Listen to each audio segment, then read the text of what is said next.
호주의 가평사랑 여기서 끝이 아닙니다. 대박이다. 자, G 사이트에서 가평 스트리트를 검색을 하면요. 한국이 아니라 호주의 지도가 뜨는데요.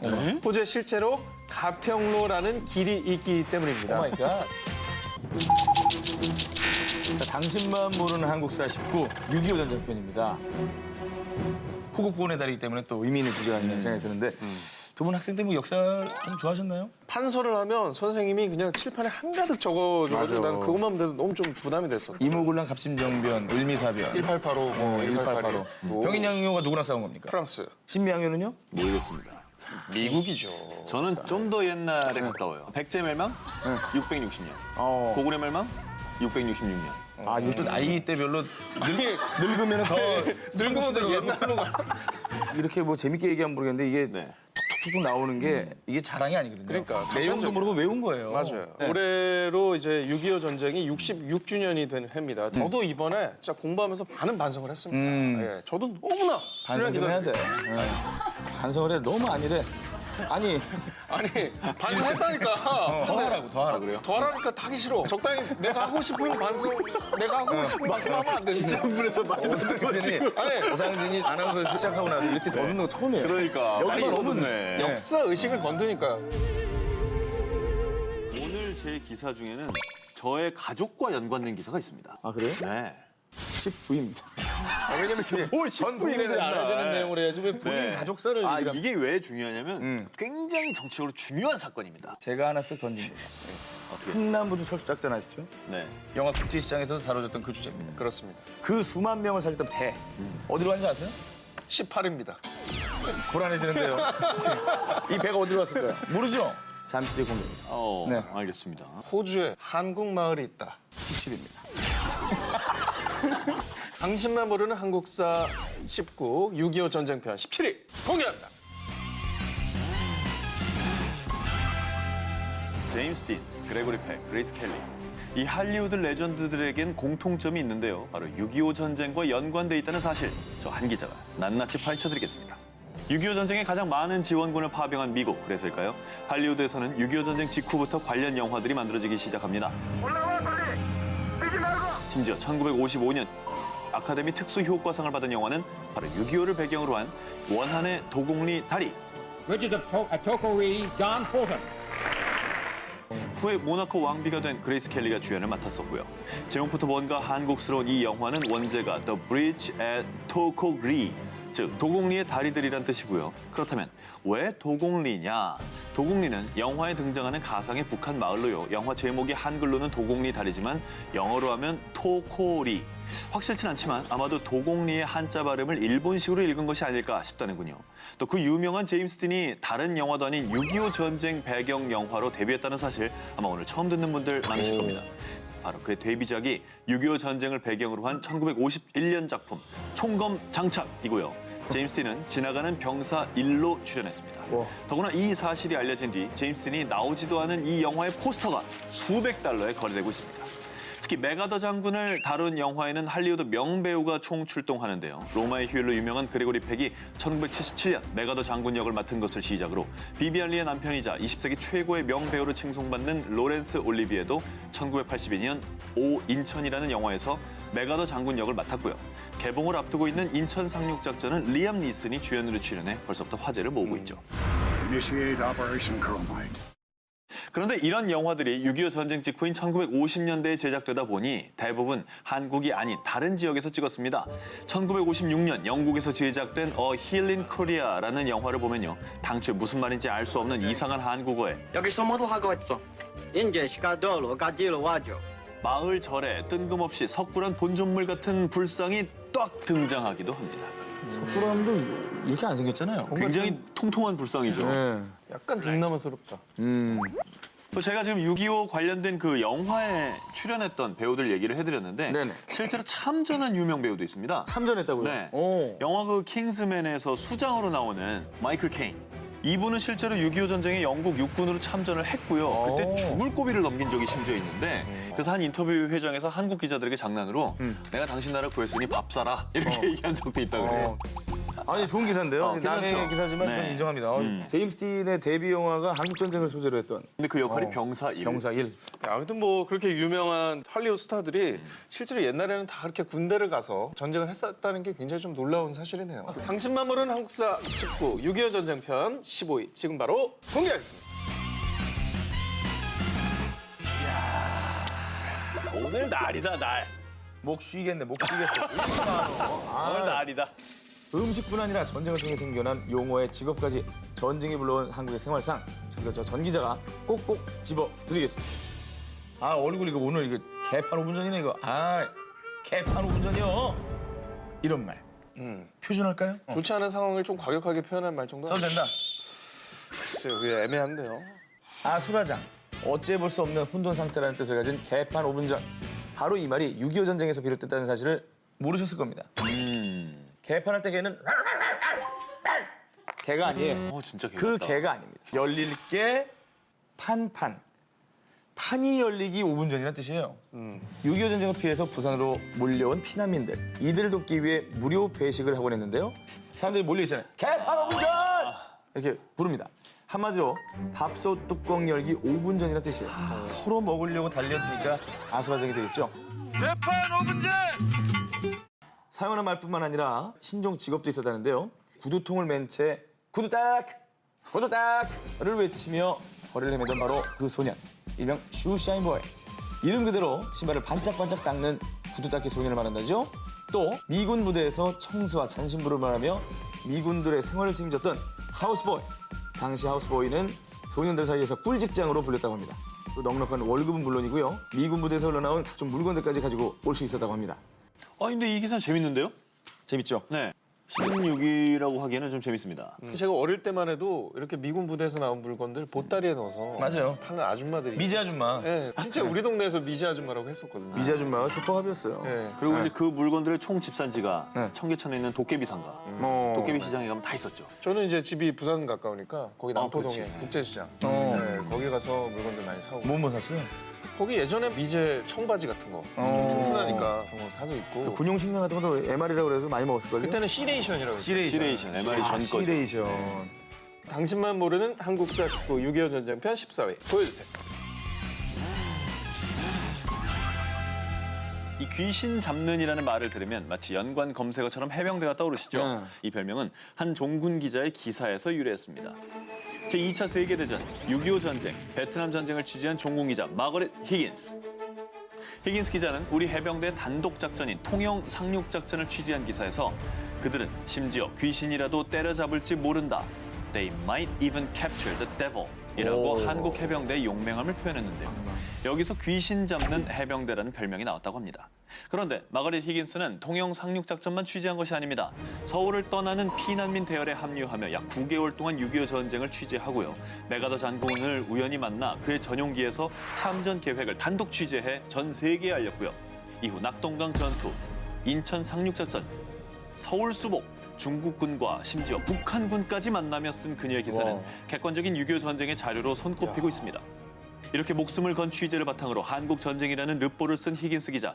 이 책을 들고 미국 전역을 돌며 6.25 전쟁에 대한 지원을 호소했고요. 여성 최초로 퓰리처상까지 수상하게 됩니다. 안타깝게도 히긴스 기자는 베트남 전쟁 취재 중 풍토병에 걸려 사망하고 마는데요.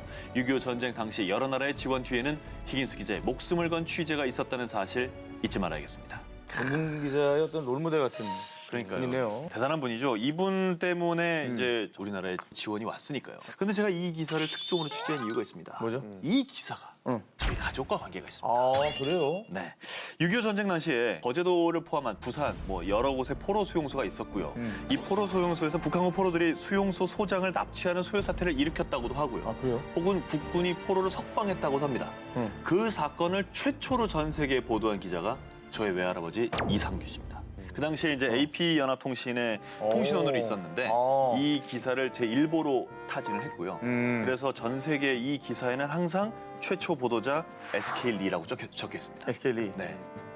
가족이 있다는 건 제가 좀 자랑스러울 수 대단한, 있어요. 예, 자랑스러울. 뼈대 있는 집안이에요. 네. 네. 외할아버지 반에 반만 좀 닮아주세요. 반에 반만 닮아도 이 지경까지는 아니지 않겠습니까? 네? 자, 당신만 모르는 한국사 19, 6.25 전쟁편 12위 바로 갑니다. 슬슬 자기 자리 섰죠. 중박 오기. 또 중간에 나오니까 불안하네. 예. 한 5개 더 읽을 생각하세요. 자신의 계급을 깎아가면서까지 6.25 전쟁에 참여한 프랑스 군인이 오이? 정말. 자, 6.25 전쟁 당시 유엔군의 육군 대대를 파병했던 프랑스군. 당시 그들에게는 대대급 병력은 중령이 이끈다는 규정이 있었는데요. 그래서 계급이 중령보다 높은 경우 6.25 전쟁에 참전할 수가 없었죠. 자, 그런데 그때 제가 중령이 되어서 6.25 전쟁에 참전하겠습니다. 라고 선포한 프랑스 장군이 있었습니다. 당시 이 장군의 계급은 중장이었는데요. 몇 견이라고 합니다. 무려 4단계나 하향을 했던 겁니다.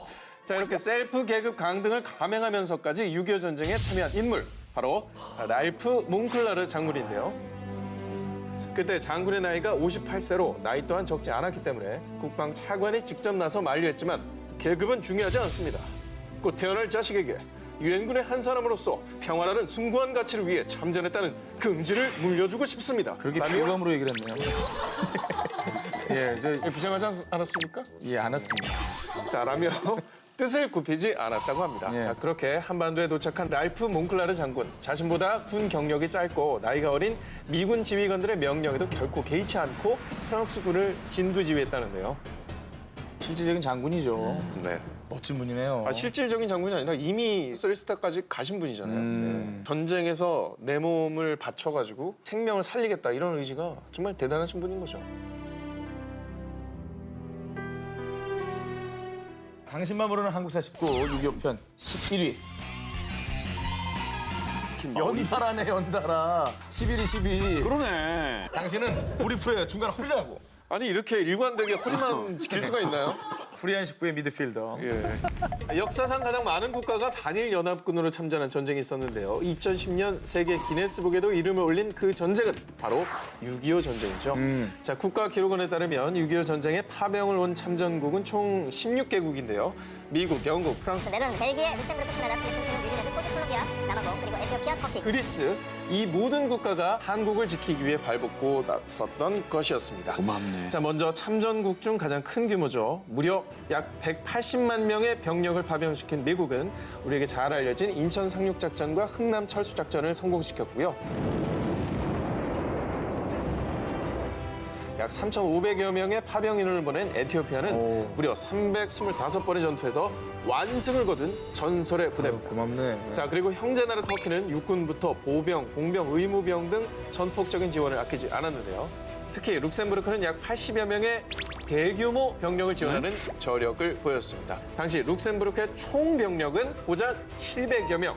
우와. 그러니 총 병력의 약 10% 이상을 한국으로 보낸 룩셈부르크는 그야말로 통 큰 나라예요. 룩셈부르크 자기 국방이 위험해지는 거 아니에요? 그러니까 진짜 고맙네. 국방의 10%를 떼준 거죠. 고맙네요. 암암리에 움직이며 평화를 지켜낸 숨겨진 영웅이 또 있는데요. 북한 적진에서 미국 CIA를 능가하는 한미 합동 첩보 임무를 수행했던 6006 부대, 일명 네코 부대입니다. 팀의 별칭이 네코가 된 이유는요. 팀의 부대장인 도널스 니콜스의 약칭 닉을 네코로 잘못 이해해서라죠. 자, 이들은 미국 국동공군 소속으로 북한의 기밀 정보를 빼오는 역할을 맡았는데요. 북한 전력의 핵심이었던 T-34 탱크와 미그 15 전투기로 인해 우리 군이 고전을 면치 못할 당시 탱크 장갑판 해치와 기밀 문서는 물론이고 미그 15기 엔진과 통신 관련 핵심 부품을 빼내는 성과를 올리면서 우와. 전쟁을 유리하게 이끄는 중요한 역할을 수행했다고 합니다. 짠하네. 아, 이런 특수부대 소식 굉장히 새롭고 그리고 A특공대 진짜 좀 훌륭하지 않습니까? 이 지게라는 게 한국 특유의 운송 수단이잖아요. 그렇죠. 산 위로 포탄, 총알 뭐 날라야 될 거 아니야? 밥도 날라야 되고. 그래서 마음 아픈 게 이렇게 전사자, 부상자 이런 분들도 이분이 직접 날랐다고 하니까.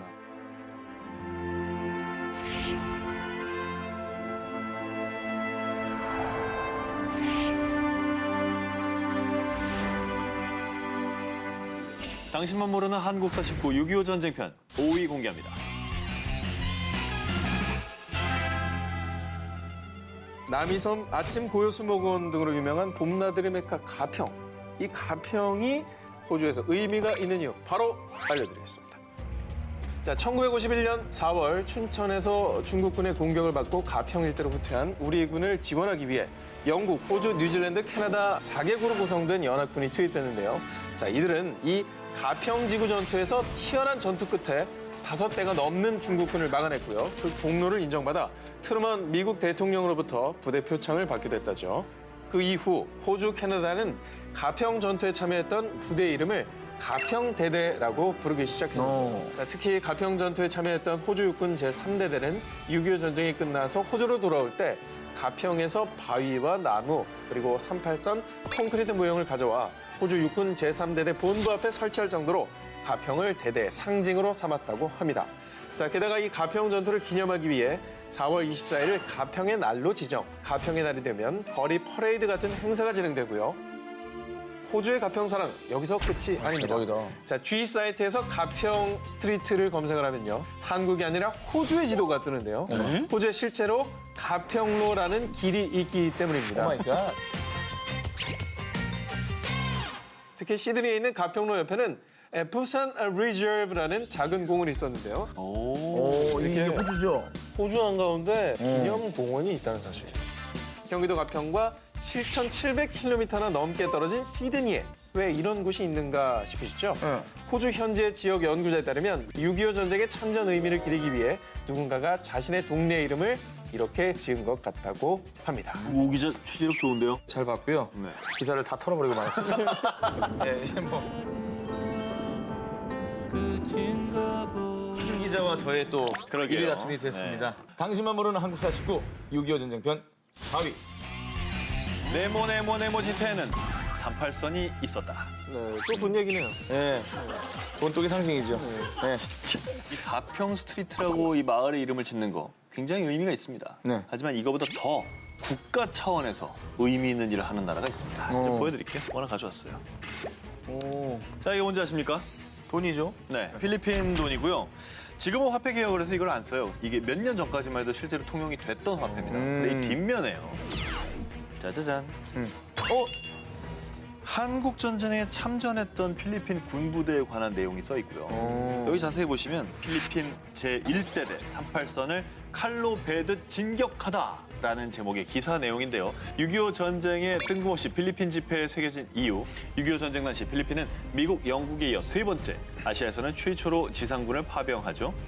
필리핀군은 전선에서 뛰어난 활약을 보였습니다. 특히 20대대 제2소대장 라모스 소위는 단 44명의 소대원을 이끌고 단 한 명의 사상자도 없이 적군의 벙커 7개를 완파합니다. 대박, 이 대박이다. 전공으로 이승만 전 대통령에게 표창까지 받았고요. 이 사람이 1992년부터 1998년까지 대통령직을 역임한 라모스 전 대통령이라는 사실. categorically and emphatically 대통령이 된 뒤에도 내가 6.25 전쟁에서 말이야 하면서 자신의 활약을 자랑했다고 합니다. 6.25 전쟁과 인연이 깊은 필리핀 대통령 또 있습니다. 여기 기사와 함께 지폐에 새겨진 인물 보이시죠? 이 인물이 누구냐? 바로 필리핀 민주주의의 상징으로 독재에 저항하다 암살당한 베니그노 아키노 전 상원 의원입니다. 아키노 의원은 겨우 18세 나이에 마닐라 타임스의 종군 기자로 한국을 방문, 필리핀군의 활약상을 기사로 전달했습니다. 이 아키노 의원의 아들이 바로 임기가 한 달 남은 현 필리핀 대통령 베니그노 아키노 3세라는 거 모르셨죠? ay patunay na kayo ang 대단하지 지폐 안에 않습니까? 38선이 들어가 있네. 네, 뭐 국가 차원에서 지폐에다가 새겨놨으니까 대단한 거죠. 네. 이렇게 스펙타클한 백두산 함 스토리. 하지만 이해 못지않게 공군의 전투기 도입 스토리 또한 대단합니다. 당시 공군 또한 전투기 한 대 없었던 건 마찬가지였고요. 때문에 6.25 전쟁 발발 하루 뒤인 6월 26일 미군이 F-51 무스탕 전투기를 지원했고 일본에 있는 이 전투기를 인수하기 위해 10명의 공군 조종사들이 긴급 소집돼 일본의 미군 기지로 건너갑니다. 그런데 이때 이 10명의 공군 조종사들이 일본에서 받은 비행 훈련 시간이 어느 정도였을까요? 1인당 고작 30분이었다고 합니다. 30시간이 아니라 30분이요. 기상 악화와 급박한 전쟁 상황이 겹쳐 더 이상의 연습이 불가능했다고 합니다. 하지만 놀라운 건 이 짧은 비행 훈련만 하고 이들이 직접 전투기를 조종해 한국으로 가져왔고요. 심지어 인수 후 하루 만인 7월 3일 바로 적진을 향해 출격했다는 겁니다. 인수부터 출격까지 총 약 일주일밖에 안 걸렸으니 이건 기적이죠, 기적. 근데 여기서 또 놀라운 사실 한 가지가 더 있습니다. 우리나라 공군 최초의 전투기 무스탕을 인수했던 강철 멘탈 10명의 조종사 중 한 분이 백범 김구 선생의 차남이라는 겁니다. 그분이 바로 지난 5월 작고하신 김신 전 공구참모총장님으로 이분은 유엔군이 500회 넘게 출격했지만 실패했던 작전인 평양 승호리 철교 폭파 작전을 지휘해 성공시킨 분이기도 합니다. 마음이 기겨워집니다. 예.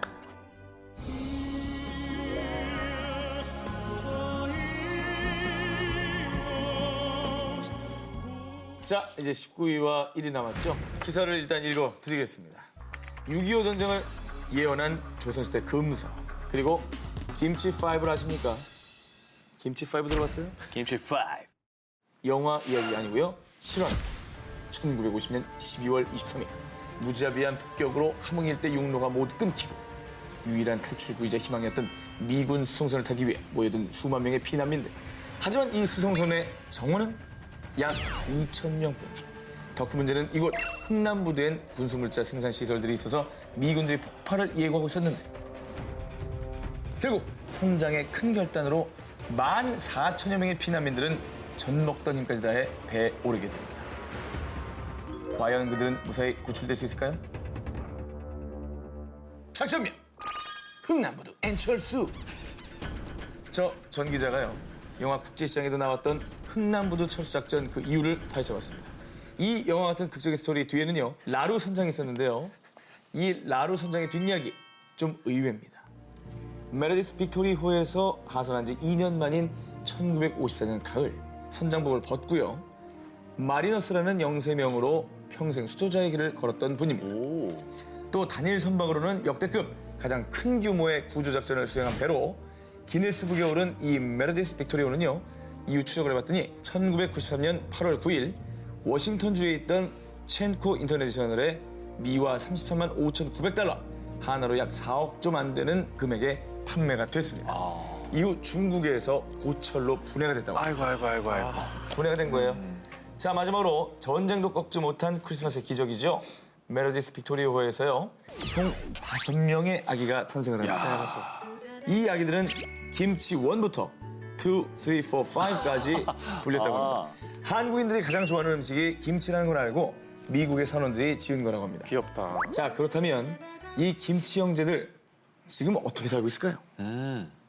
현재까지 신원이 파악된 분들은요, 지금은 66이 되신 김치 1호 손양영 씨, 김치 5호 이경필 씨 두 분인데요. 자, 이 기사가 1위가 될 수밖에 없는 이유. 네. 실시간으로 전화 연결을 설마. 자, 그러면 방금 소개해드린 김치5 이경필 씨하고 전화 연결을 시도해보도록 하겠습니다. 여보세요? 안녕하세요. 이경필 선생님이시죠? 예, 예, 본인 소개 좀 부탁드리겠습니다. 저는 6.25 때 메가피트루에서 태어난 김치팝이 필요합니다. 김치 5 진짜로. 예. 오, 반갑습니다. 저희가 김치5라고 불러도 되는 건가요? 예, 나머지 그 김치 형제들하고는 연락을 하시나요? 예, 김치원은 김치 내일 모레도 만날 거고요. 그다음 2, 3, 4는 살아있는지는 알고 있는데 네. 살아계신. 본인은 지금 잘 모르고 있는 모양이래요. 아, 본인이 김치2인지 모르시는 분도 계시는군요. 그렇죠. 아니 그럼 선생님께서는 어렸을 때부터 본인의 탄생 스토리를 잘 알고 계셨나요? 어떻습니까? 어릴 때는 보통 이제 주위 사람들 그러더라고요. 뱃놈. 뱃놈. 예, 배에서 태어났다고. 뱃놈이라고. 그리고 2005년도에 이제 김치팝이라는 걸 알았고요. 아니 부모님께서는 이렇게 뭐 굳이 이렇게 숨기고 말씀 안 해주실 이유가 뭐라고 하시던가요? 아버지 같은 경우는 할머니를 똑같이 놔두고 지금 지나왔었거든요. 예. 거기에 대한 죄책감들도 말씀 잘 안 하시더라고요. 네. 빅토리호에서 태어나신 거잖아요. 그게 이제 정원 초과잖아요. 14,000명이 있는 상황이면은 발 디딜 틈도 없었을 텐데. 김치호는 배 어무실 태어났고 의무실에서. 2, 3, 4, 5는 아마 배 안에 태어났는데 그러니까 탯줄 잘라야 될 건데 이빨 가지고 탯줄 자르고 네. 그다음에 녹치마 그걸 찢어가지고 애를 닦았던 그런 사연을 갖고 내려오셨는데 네. 정말 그 이후에 거제도에서 쭉 어떤 일을 또 해오셨나요? 그러고 보니까 아버지는 지금 오셔가지고 생활사니까 엄마는 생활삼에 그 형님은 생활식당 저는 평화가치병원. 다 평화네. 평화라는 이름으로 이런 거거든요. 아버지 돌아가시고 물어봤습니다. 왜 평화를 고집하는지. 왜 평화를 고집하셨을까요? 전쟁하지 말자. 그 평화롭게 살자. 그래서 이제 평화를 자꾸 이야기하시더라고요. 예. 김치 형제들이 좀 한번 모였으면 좋겠다라는 생각도 우리 드는데. 김치 파이브 예. 5분이 꼭 모여서 그러게요. 공부를 해가지고 예. 만날 수 있도록 좀 언론을 좀 도와줘야 됩니다. 저희도 저 작은 힘이나마 좀 보탬이 되도록 노력하겠습니다. 예. 김치 오형제 만남 기원하겠습니다. 감사합니다. 네, 건강하시고요. 감사합니다. 네. 자, 어때요? 아니 진짜 의미도 있고 네. 이렇게 또 생생한 목소리를 들으니까 그러니까. 정말 좋네요. 1위 기사는 벽에 달아도 다르죠? 이게 일일 것 같아요. 네. 이렇게 쓰는 게 기사입니다. 이게 기사입니다. 아, 인터뷰, 생생한 인터뷰, 목격자, 여기요. 증인, 취재원 모두 확보하는 게 기사입니다. 아, 나 호주에 부산공원 찾았다고 좋아했던 내가. 자, 알겠습니다. 이어서 특종 하나 더 드릴게요. 예. 자, 6.25 전쟁을 예언했던 조선시대 금서가 있어서 화제입니다.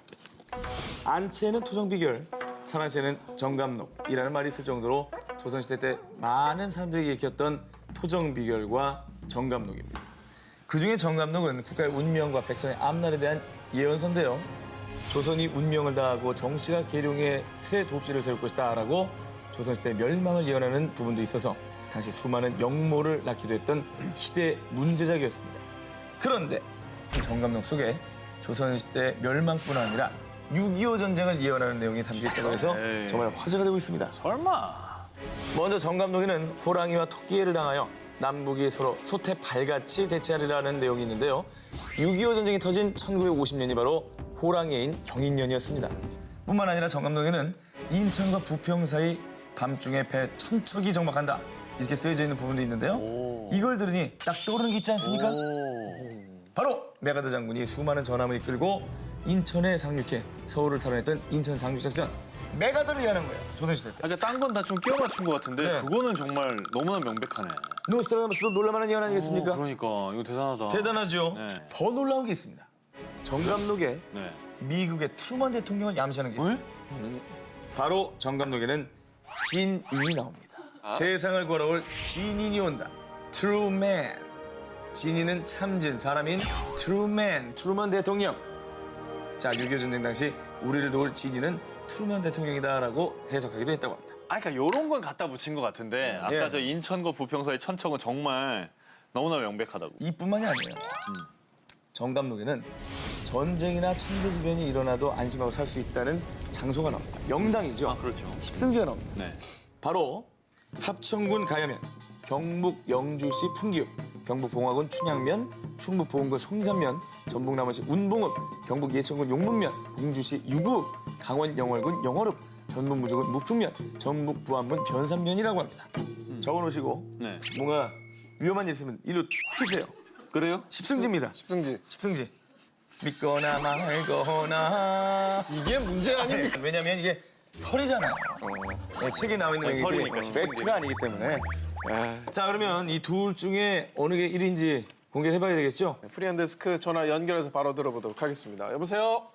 네, 안녕하세요. 안녕하세요. 안녕하세요. 네, 안녕하세요. 네, 네. 예, 어떤 기준으로 조금 순위를 매기셨는지 궁금합니다. 특종이라고 하는 거는 팩트가 일단 뒷받침이 돼야 되고 네. 그리고 많은 사람들이 정말 우와 할 수, 놀라움이 또 있어야 되겠죠. 감동이 있어야 되고 네, 그 기준에 의해서 제가 뽑았습니다. 오늘 연합회 기사 중에 선생님이 몰랐던 게 몇 개나 있나요? 아, 사실은 많이 몰랐어요. 저런. 네, 이게 지금 굉장히 저도 그 비하인드 스토리들이 굉장히 많아가지고 예, 예. 호주의 가평의 날 이거 굉장히 놀라운 기사 아니었습니까? 저 몰랐어요. 그렇죠. 저도 그거 보고 대박 그랬습니다. 대박이죠. 대박. 김구 선생님 아들 공무참모총장인 거 알고 있었어요? 알고 있었죠, 그럼요. 아, 그래요? 네. 네, 아주 그 좋은 것들 진짜 잘 골라오셨더라고요. 제가 많이 배웠습니다, 이거 보면서. 알겠습니다. 뭐 많이 배우셨다면 다행이고요. 네네. 오늘 1위 기사 발표해 주시죠. 네. 네, 1위 발표하겠습니다. 네네. 오늘 특종 1위는 김치5. 김치파. 아니면 정말 인정. 정말 불굴의 기사, 세기의 기사입니다. 네, 또 역사 공부하는 우리 학생들에게 하시고 싶은 얘기가 있으시다면 네, 그대로 전해주시죠. 못 봐도 역사를 공부하면서 사실을 공부하는 게 아니라 사람을 만나기 위해서 역사를 공부하는 거거든요. 바로 오늘 이 특종 1위가 사실이 아닌 그 사람을 만나는 정말 감동적인 그런 글이 아니었나, 기사가 아니었나 그런 생각이 듭니다. 말도 멋있다. 네, 좋습니다. 정말 입시 위주의 교육에 쩌들어있는 이 한국 교육의 현실에서 우리 최태성 선생 같은 분들이 많이 나오셔야 된다고 생각합니다. 인터넷 많이 강사계의 송중기 선생님, 우리 최태성 선생님 정말 감사합니다. 네, 감사합니다. 고맙습니다. 고맙습니다. 3.1절 특집 역사를 잊은 민족에게 미래는 없다 10부입니다. 결코 손바닥으로 하늘을 가릴 수는 없습니다. 우리가 또 세계가 똑똑히 기억하고 있으니까요. 역사를 잊은 민족에게 미래는 없다 싶고 11일 공개합니다.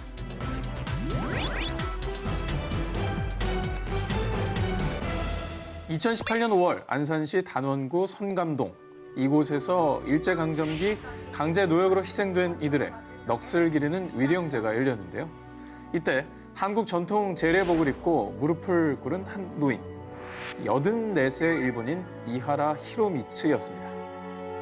혹시 그 일제 만행에 대해 사과하려는 건가요? 그렇습니다. 이하라 씨가 오랫동안 마음의 빚을 안고 산 사연.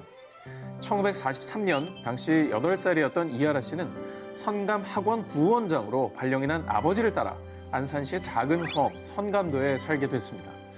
아름다운 바다에 둘러싸인 조용한 마을 선감도는 어린 이하라 씨에겐 마치 유토피아 같았다고 하는데요.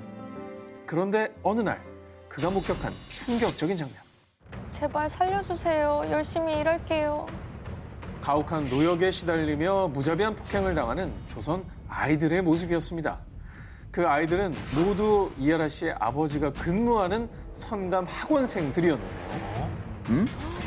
아니 학원생들이 왜 노역을 하고 폭행을 당하고 그래요? 자, 사연은 이렇습니다. 조선 총독부가 거리의 불황아를 교화하고 고아들을 돌본다라는 명목으로 설립한 선감학원의 실체는 사실 강제 노동 수용소였던 겁니다. 일본이 태평양 전쟁에 군수 물자로 보낼 농작물과 소금을 생산하기 위해 집을 잃고 부모를 잃고 거리를 헤매는 어린 소년들 200여 명을 강제로 끌고 가 선감학원에 입소를 시켜버렸던 겁니다. 선감학원 아이들의 삶은 처참 그 자체였습니다. 강제 노역 중에 잠시라도 쉬면 지하실로 끌려가 극심한 매질을 당했고요. 심지어는 끝을 뾰족하게 깎은 대나무를 손톱 밑에 끼워 넣는 잔혹한 고문까지 자행했다고. 굶주림, 강제 노역, 폭행에 지친 아이들은 견디다 못해 섬을 탈출하려고 시도했지만 거센 물살을 이기지 못한 아이들은 싸늘한 죽음으로 돌아오기도 했다고 하는데요. 근데 가축도 저렇게 하진 않지 않나요? 인간의 길 포기한 거죠. 어린 아이들이 얼마나 무섭고 두려웠을까요? 그러니까요. 얼마나 무서웠을까요? 자, 조선 아이들의 참혹한 모습을 보고는 큰 충격을 받은 이하라 씨. 이후 일제가 패망한 뒤 이하라 씨는 일본으로 돌아갔지만 선감도에서 목격했던 조선인 아이들의 처참한 얼굴을 꿈에서도 지울 수 없었던 그. 선감도는 조선 아이들에게 지옥 같은 섬이었어. 이 사실을 어떻게 해서든 알려야만 해. 이후 1980년 다시 선감도를 찾은 그는 지난날 선감학원의 실체를 취재했고요. 1989년 소설 아 선감도를 발표. 그렇게 선감도의 비극이 세상에 처음 공개될 수 있었습니다. 이하라 씨는 극우 세력들의 협박에도 불구하고 선감학원의 비극을 알리는 데 앞장섰고요.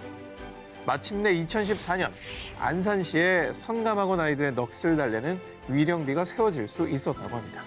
일본인으로서 이제 하기 어려운 생각과 또 결정이었을 텐데 위험을 무릅쓰고 선감학원의 진실을 밝혀줘서 고맙습니다. 다음 특종입니다.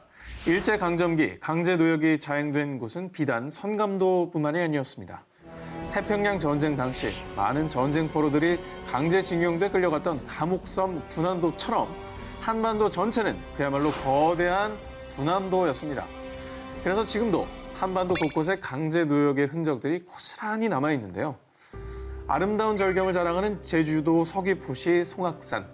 그런데 사실 이곳은 일제강점기 말 제주도민들의 강제 노역으로 혹사당한 아픈 역사의 현장이기도 한데요. 태평양 전쟁이 막바지에 이른 1945년 패전에 직면한 일본군은 일본 본토를 사수하기 위해 제주도를 최후의 보루로 삼고 7만여 명에 달하는 일본군을 제주도에 주둔시켰습니다. 이후 일본은 송악산 해안 절벽을 뚫어 군사시설을 설치. 이때 제주도민들을 강제 동원해서요. 임금도 주지 않은 채 하루 10시간 이상 노동을 강요. 제주도민들은 맨몸에 곡괭이 한 자루로 암석을 깨고 굴을 파고 거대한 통나무를 나는 등 가혹한 노동을 해야만 했는데요.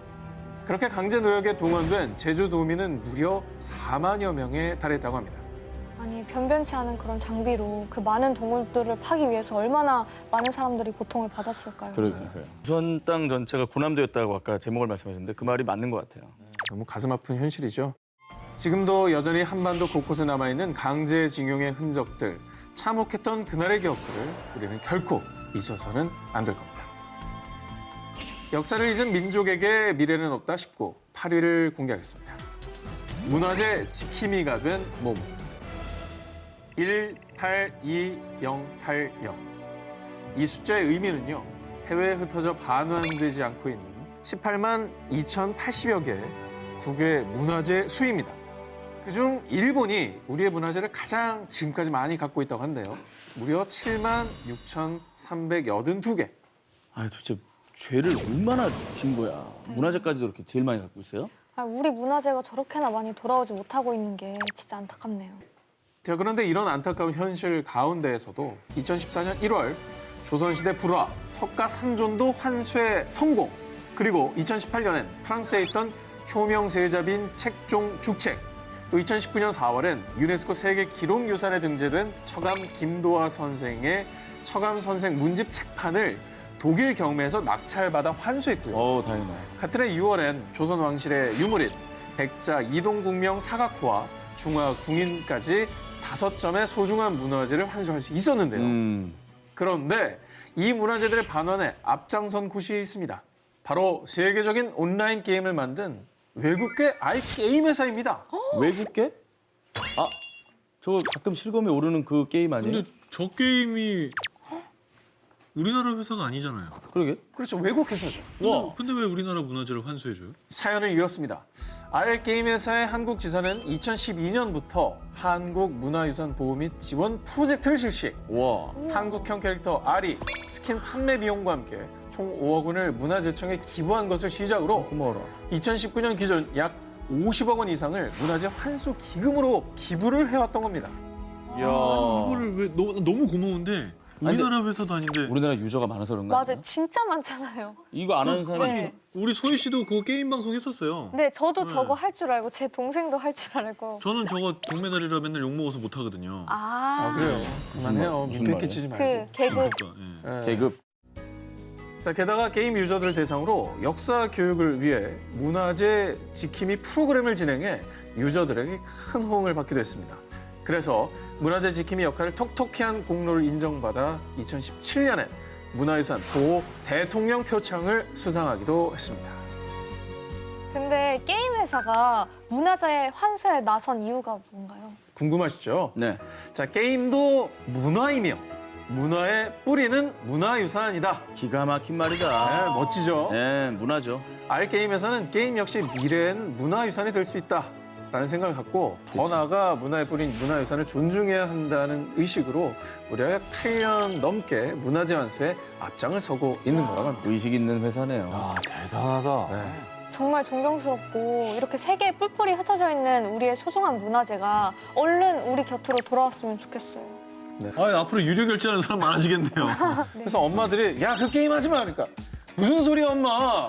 이 회사는 문화재 환수에 앞장서는 게임이라고. 내가 이 게임을 하면서 문화재 환수에 입하자는 거야. 뭐라고 할 수도 없고 에이, 해라 그러면 에이 이러고 나오네. 역사를 잊은 민족에게 미래는 없다 싶고 7위 공개합니다. 조선을 치유한 간호사. 조선 총독부 의원 산부인과 소속 간호사로 활동하던 간호사 박자혜 선생. 일제강점기라는 비극적인 현실 속에서 어쩔 수 없이 생계를 위해 조선 총독부 의원 간호사로 일하고 있었는데요. 그런데 1919년 3월 1일을 시작으로 대대적으로 전개된 만세운동은 그녀의 삶을 송두리째 바꿔놨습니다.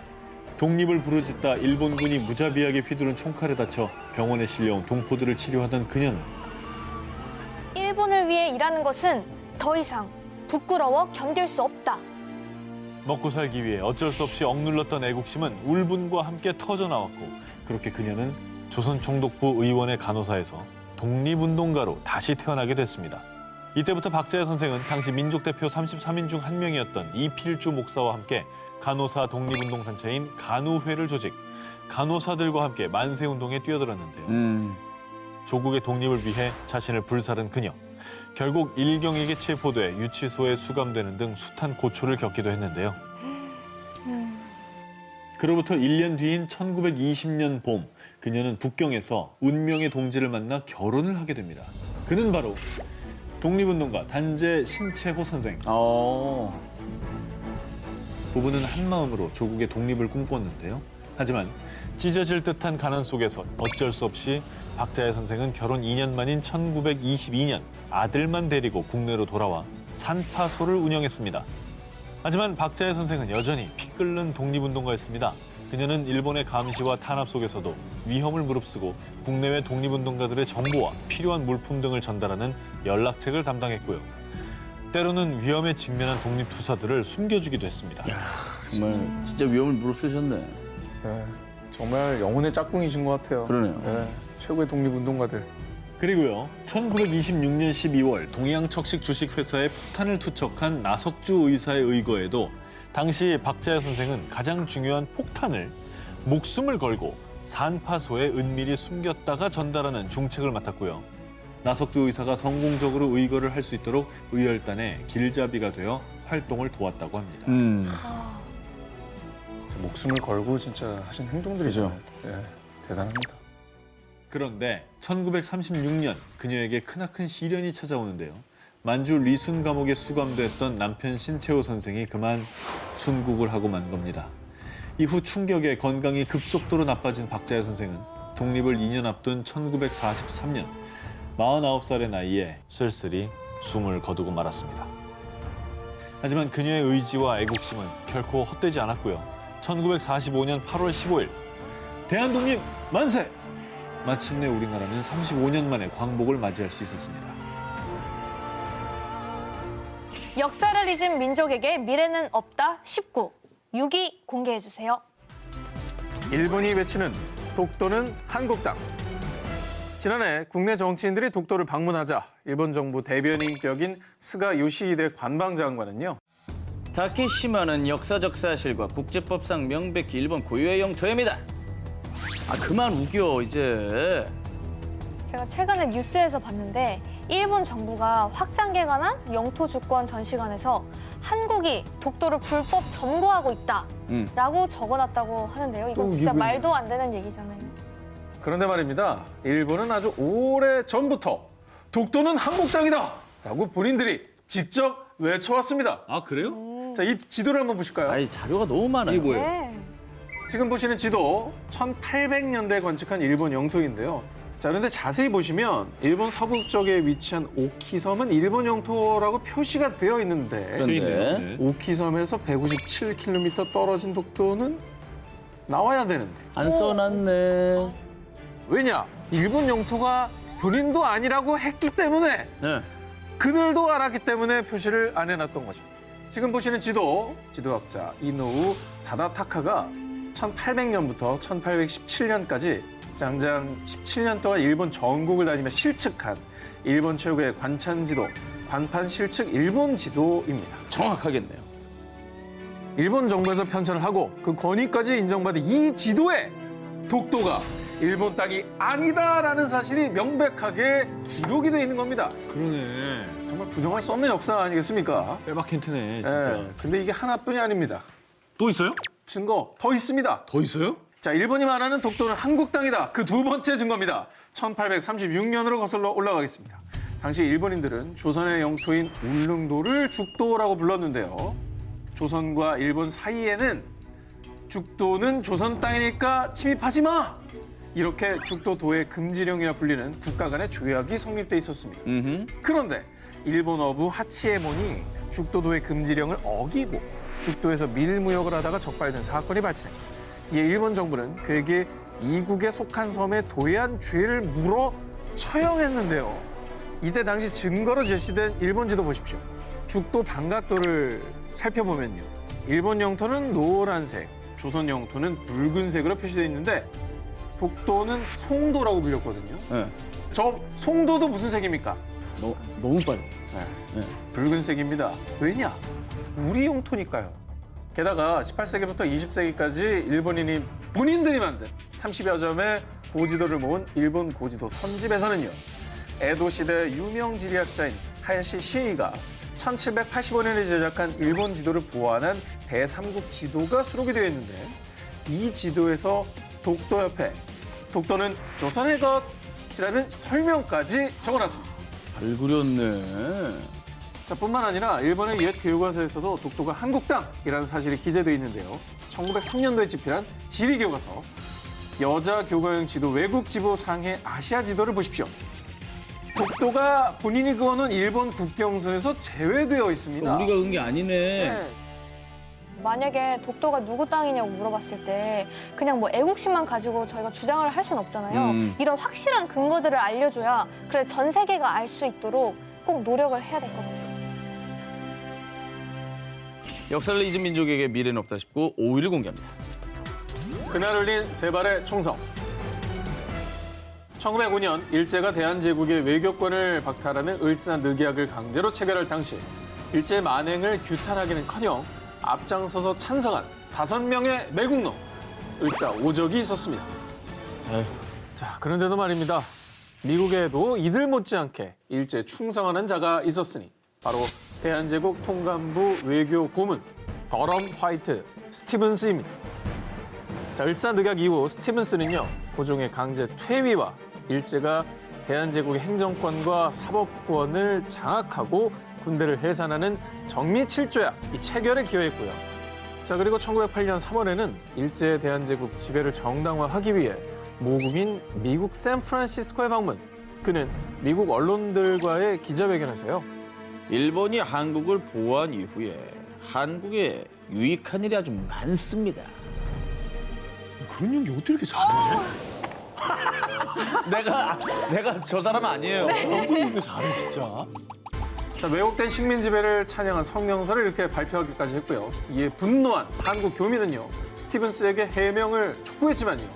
너희는 어리석어서 독립할 자격이 없어. 이런 정말 짜증나는 망언을 퍼부었다고 합니다. 이에 한국인 청년 전명우는 한 가지 결심을 합니다. 우리 민족이 일제 통감 정치를 반대한다는 걸 전 세계에 알려야겠어. 그리고 드디어 운명의 날인 1908년 3월 23일 스티븐스는 워싱턴으로 이동하기 위해 샌프란시스코의 페리 선착장을 찾았는데요. 이때 전명훈 의사는 곧바로 그에게 다가가 권총을 겨누며 방아쇠를 당겼습니다. 그런데 이 총이 왜 이러지? 철컥철컥 소리만 연거푸 날 뿐.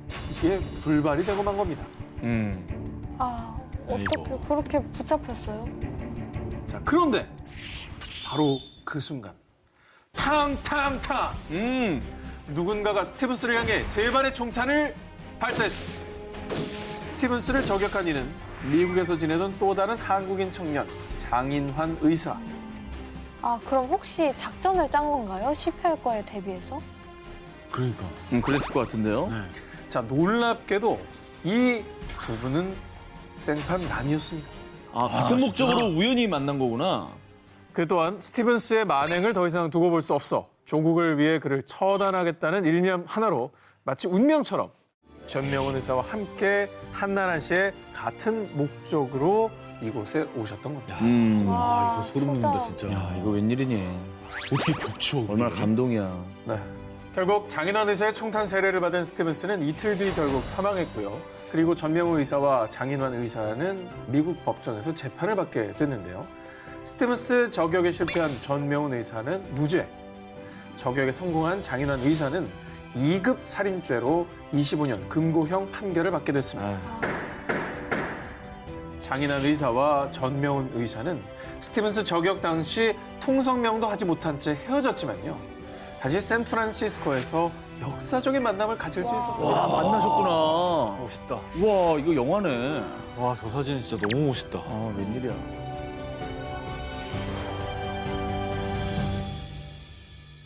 역사를 잊은 민족에게 미래는 없다 19, 4위를 공개하겠습니다. 영웅의 마지막을 지킨 일본인. 1910년 3월 26일 중국 하얼빈에서 조선 침략에 앞장선 일본의 초대 총리 이토 히로부미를 저격한 안중근 의사의 사형 집행인. 그런데 그의 죽음에 유난히 슬퍼한 한 사람이 있었습니다.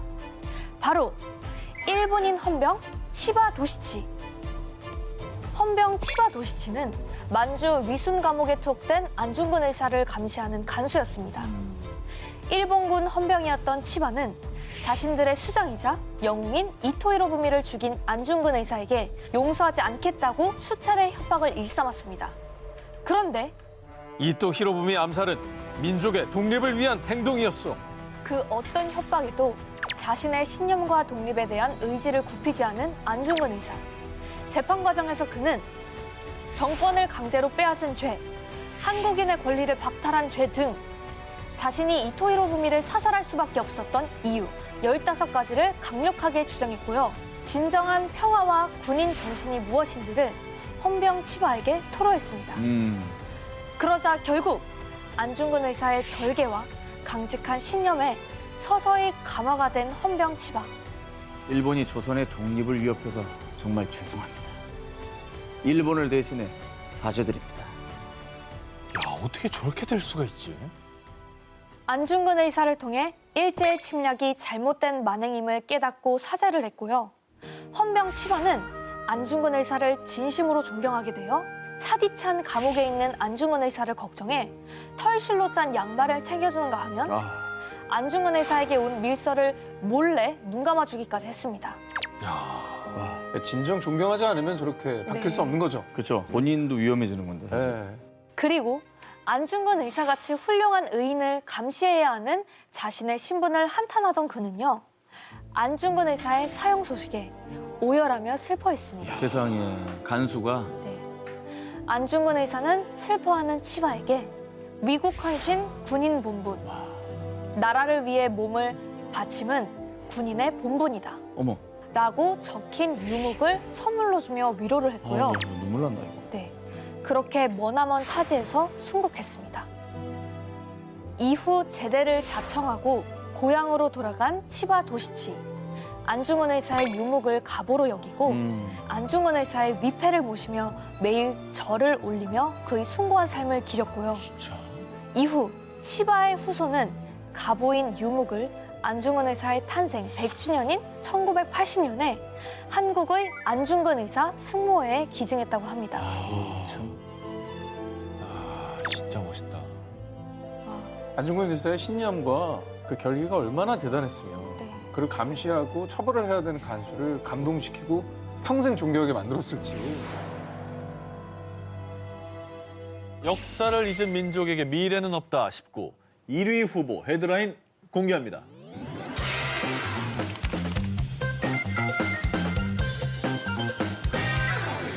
(2018년) 대한민국을 뜨겁게 달군 TVN 드라마 미스터 션샤인. 그 대단원의 막을 장식한 엔딩 장면이 시청자들에게 깊은 감동을 안긴 바 있습니다.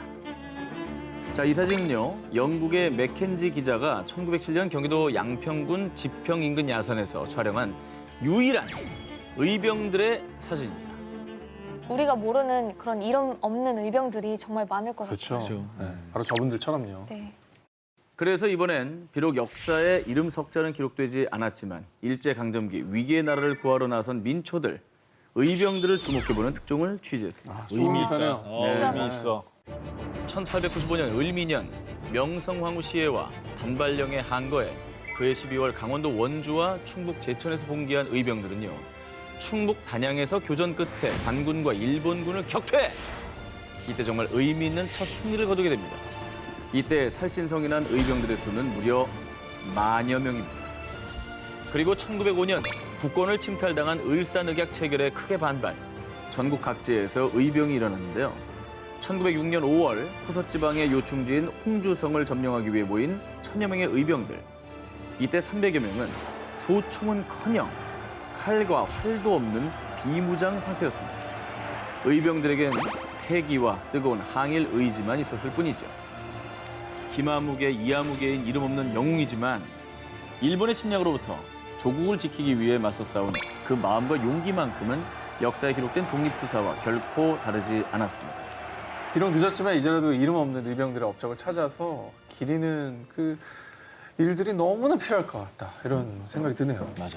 그래서 국가보훈처에서는요, 조국의 자주 독립을 위해 한거하신 독립운동가를 발굴하고 독립유공자를 선정하고 있습니다. 지난해까지 국가보훈처가 독립유공자로 선정한 분은 총 15,825명입니다.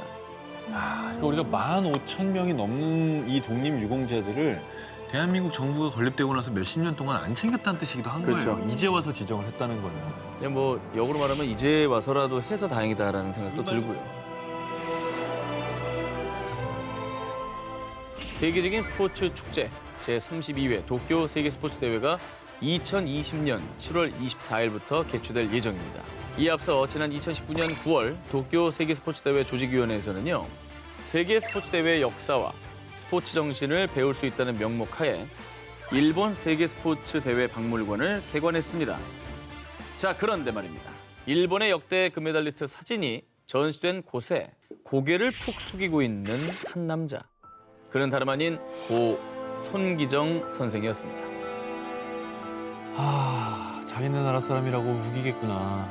표정이 침통해 보여요. 침통하죠. 자, 그 뼈 아픈 역사 속으로 가보겠습니다. 1936년 베를린 세계스포츠대회 당시 일본 국적과 기테이손이라는 이름으로 마라톤에 출전해야 했던 손기정 선수. 그리고 세계스포츠대회위원회 홈페이지에 여전히 그는 일본 국적으로 등록돼 있습니다.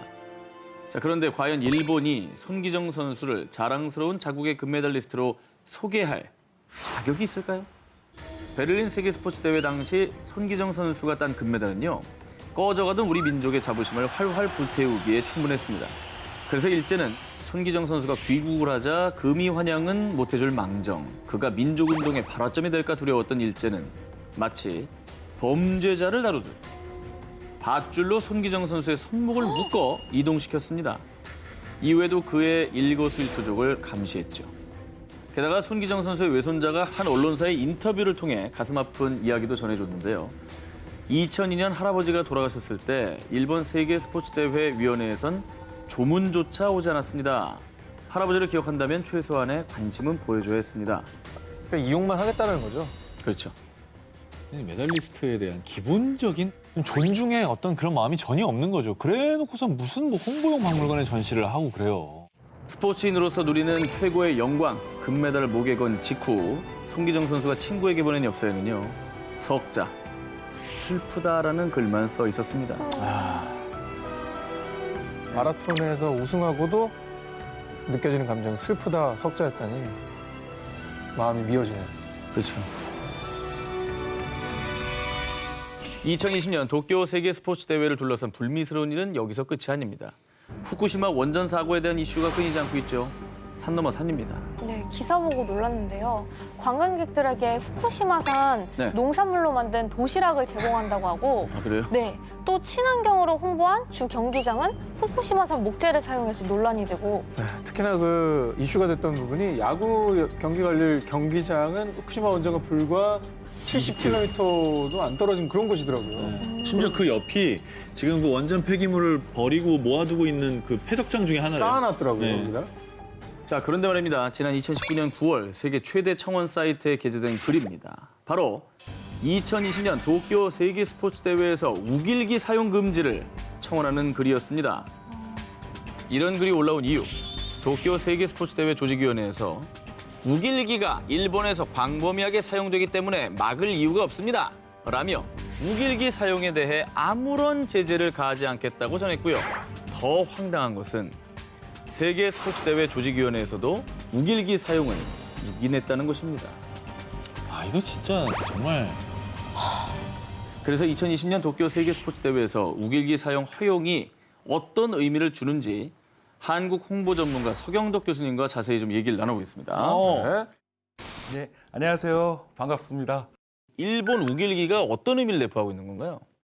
일본 우길기는요, 제국주의, 군국주의의 상징이죠. 전쟁 범죄를 일으켰을 때 전면에서 내세운 깃발이라고 할 수 있습니다. 특히 독일의 하켄크로이츠와 같은 전범기라고 볼 수 있는데요. 그렇기 때문에 우길기를 사용하는 것은 전쟁 깃발을 다시금 꺼내드는 것과 같은 의미입니다. 이런 노력에도 불구하고 도쿄 세계 스포츠 대회에서 말이죠. 우길기 사용을 만약에 허락을 하면 어떻게 되는 겁니까? 뭐 일단은 기본적으로 사전에 우기 응원을 막을 수 있도록 우리가 다 함께 힘을 모으는 게 중요하다고 생각이 들고요. 그런 와중에도 일본 정부 측에서 위원회 측에서 우기 응원을 강행하게 된다면 저는 이것을 굉장히 좋은 기회로 삼아야 된다고 생각이 듭니다. 왜냐하면 스포츠 대회가 열렸을 때는 각 나라 언론기관이 대부분 다 참여를 하기 때문에요. 세계인들에게 이런 우길기 사용이 무엇이 잘못됐는지를 더 널리 알릴 수 있는 그런 기회로 삼는 것이 중요하다고 생각합니다. 자, 세계 스포츠 대회가 뭡니까? 세계인이 하나 되는 평화와 화합의 대축제 아니겠습니까? 좀 성공적으로 개최되길 응원합니다만 그러기 위해서는 정치적, 종교적, 인종적 선전은 허용하지 않는다. 기본적인 세계 스포츠 대회 정신은 결코 훼손해서는 안 될 것입니다. 네, 상훈 교수님 오늘 기사에 대한 총평 전해주시죠. 지난해 3월 1일 3.1절이 바로 100주년이었습니다. 일본군 위안부 문제, 또 우길기 문제, 그다음에 독립투사들의 어떤 활약들 이런 것들을 다시 한번 콕 집어주셔서 시청자들에게 굉장히 좋은 의미를 전달했다라고 생각이 듭니다. 자, 그럼 1위 기사와 선정 이유를 발표해 주십시오. 오늘의 1위는요. 역시 오늘의 1위는요. 방사능만큼 위험한 우길기였습니다. 몇 달 뒤면은 도쿄 스포츠 대회가 열리게 됩니다. 이번 기회를 통해서 우리 스스로가 우길기가 무엇이 잘못됐는지를 먼저 알 수 있었던 좋은 계기를 마련해 주신 것 같고요. 이제는 모두가 힘을 모아서 도쿄 스포츠 대회에서 우길기 응원을 막아낼 수 있도록 다 같이 힘을 모았으면 좋겠습니다. 네. 자, 오늘 프리한데스크 서경덕 교수님 고맙습니다. 축하합니다. 축하드립니다.